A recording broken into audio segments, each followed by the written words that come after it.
ஒரு நாள் மீனா என்ற சிறுமி சொல்லினாள், ஒரு நாள் நான் பேசும் ரோபோ ஒன்றை செய்வேன். அவள் வீட்டில் பழைய பாகங்கள், லேப்டாப் கம்பிகள் பார்த்து அவற்றைக் கொண்டு ஒரு ரோபோ செய்தாள். அதற்கு அவள் பெயர் வைத்தாள் பூபதி என்று. அந்த இரவு ரோபோ கண்கள் ஒளி வீசி உயிர் பெற்று பேச ஆரம்பித்தது. ஹாய் மீனா, நான் பூபதி.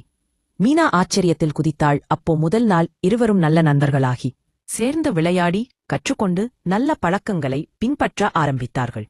ஒரு நாள் பள்ளியில் போட்டி நடந்தது.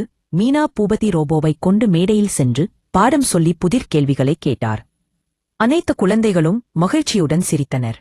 ஆசிரியர் சொன்னார், உன் ரோபோ அறிவும் அன்பும் கொண்டது. மீனா சிரித்து பேசியாள், அதனால் தான் இவன் என் நண்பன். அதன் பிறகு மீனா மற்றும் பூபதி மற்ற குழந்தைகளுக்கும் அறிவையும் நல்ல பழக்கங்களையும் பகிர்ந்து அனைவரையும் மகிழ்ச்சியுடன் வைத்தனர்.